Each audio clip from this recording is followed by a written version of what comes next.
a warm welcome to HW News Network, your one-stop show, truth be told, for some engaging and thought-provoking conversations.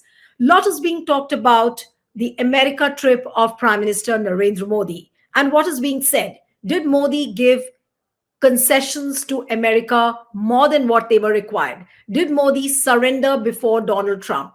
If French president could raise an alarm before Donald Trump, why couldn't our prime minister raise any sort of alarm? Why couldn't he object to little things which affected India's strategic autonomy?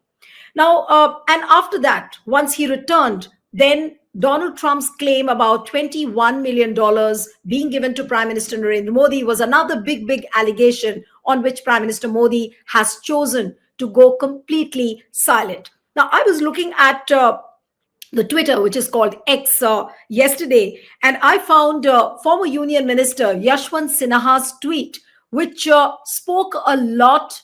It raised many questions. And what is that tweet? I'll just show it to you on the screen. Yashwant Sinha has written in his tweet, which has gone viral. There are lots of quotes which are coming on that tweet. And that tweet clearly says, which is there on the screen, people in the USA are standing up to Trump and Musk. People in the rest of the world are doing the same. Then why is our prime minister bending over backwards to please them? There's a question mark. And then he writes, do they know something from his days in the US as a young leader that we don't? There is a question mark, but that question raises another alarm. That has Donald Trump capitalized or is trying to put pressure on Prime Minister Narendra Modi because of his some old connection? It could be related to his personal life. It could be related to Adani. It could be related to something else. But what is it? Should we not speak about it? Should we not raise questions on this? I thought I'll speak with Yashwant Sinha this evening. He joins us. Yashwant Sinha, thank you so much for joining. And it's always a pleasure having you on our program. And I saw your tweet. And the first thing which came to my mind was to connect with you on this particular issue. So I'll begin my question by asking you that why do you think that there could be an old connection of Prime Minister Narendra Modi on which Donald Trump, it seems, is trying to put pressure on Modi or is trying to arm twist him?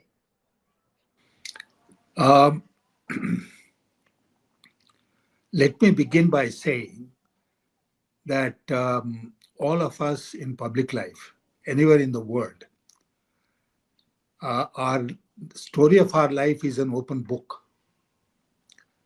That's the first requirement for any person who enters public life.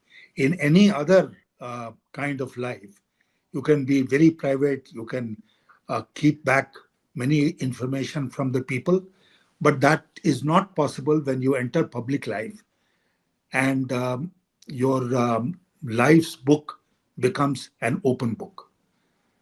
But as against this normal practice, Narendra Modi ji's life is a closed book. We don't know anything about him. You know, if you just take what he has himself said about his own life, how does it fit with all the other information that we have? For instance, he said on one occasion that he had begged for food for 35 years in his life. On another occasion, he said he had begged for food, bhiksha mang ke khaya, for 40 years. Now, from his own utterances, if you put them together, you will find that the book of his life, instead of being more open, has become more closed. Now, how many people in this country know that he was invited to visit the US in 1993 as a young leader from India? And he went there. It was a USAID program. He overstayed his period in the US, visited almost all the states of the US. So, who was supporting him? Where did the money come from him to travel? How did I have not visited all the states in the US? Right. There are very few people in this country, perhaps, who would have done it. But Mr. Modi has done it, and nobody knows anything about it. So, my suspicion is looking at his behavior in rushing to Washington to meet Trump even before he had completed 30 days in office, and then going there and behaving in the manner of a supplicant, not in the manner as the head of state of government from a country like India should behave. So that has raised doubts in my mind that it could either be things relating to his friend Adani, against whom notices have been issued, and the US authorities have written a letter to the Law Ministry of India to serve their notice on Adani, or something from his closed life's book when he was in the US, about which we know nothing.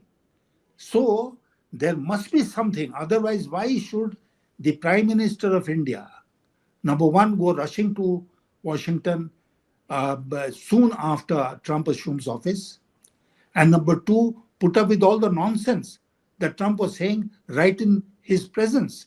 You talked about the French president's visit. When Trump was saying something which was factually incorrect, immediately you must have noticed that the French president put his hand on Trump's hand and said, it's not correct, and then told him what the facts were. Now, recall his meeting with Modi. Trump said they're running a deficit of $100 billion, trade deficit of $100 billion per year in their trade with India. Didn't he say that? And Mr. Modi kept quiet.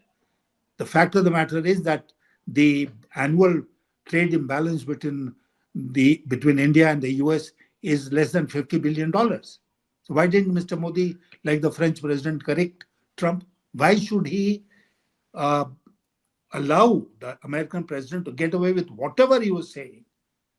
And on top of that, Elon Musk comes to meet him with all his kids, with the nanny in waiting. They play around in his presence, and Mr. Modi has the full paraphernalia of officialdom assisting him. Mr. Modi should have known that Elon Musk is coming on a visit where he'll bring his children. So he should have met him personally, alone. You know, nobody would have objected to that. Right, But but to Mr. keep, Sinha, you made two important points in the initial part of your submission, where you said that there has to be some weak link of Prime Minister Narendra Modi on which Donald Trump is trying to capitalize on or trying to arm twist him. Uh, Adani, of course, one can understand that could be one of the reasons. That could be one of the reasons, and looks seemingly a bigger reason. But what about the personal angle to his story? And as you said, that his life is not an open book; it's a closed book. Nobody knows as to what he has done, and especially the tidbits what you described. That from where did he get the money? Whom all did he meet? Now, but how is one going to arrive at an information which is going to be correct, which is going to be precise? And do you think that there is a way by which you can find out these finer details about his life? sure, we can. Sure. I mean, the people of this country, whose prime minister Mr. Modi is, have a right to know what happened when he went to the US on the USAID program, and perhaps overstayed his welcome and continued to move around in the US. We have a right to know what happened and who supported him, who financed his trip, whom all did he meet. I mean, this is all information which should be in public domain. The problem is that there are many aspects in Mr. Modi's life about which we know nothing at all. I'll give you an example. I remember it from the late 90s, late 80s of the last century. Biden then was, President Biden was trying to become a candidate of his party in the US. And I remember it because we were in all my campaign meetings, I used to refer to this. So, in the course of a statement, he said that he was in the first half, first 50% of the students in the law school. Then people did some research and found out that it was wrong. He was actually in the bottom 50% and not top 50%. And he lost, he had to give up his candidacy because he told something which was not correct. In our case, will we apply the same rigorous standards of moral rectitude that applies in the US? No, we don't. We don't even demand to know what the truth is, what the facts are. We don't. So, this is something which has now created a situation where I feel, as you said in your introduction, that India is losing its strategic autonomy while dealing with the US, which is something which is not in our national interest. We can't allow another country, howsoever powerful, to dictate terms to us. And we have not in the past done that. Nixon threatened to send the Seventh Fleet. Didn't Indira Gandhi stand up to it? Right. Didn't Mr. Vajpayee himself, he was a BJP prime minister, didn't he refuse to go to Washington when the Kargil war was going on and President Clinton invited both Nawaz Sharif of Pakistan and Prime Minister Vajpayee to come to Washington for talks? He just didn't go. So, I mean, this attitude of making India a vassal state of the US is something which, as a proud Indian, I find most galling and unacceptable.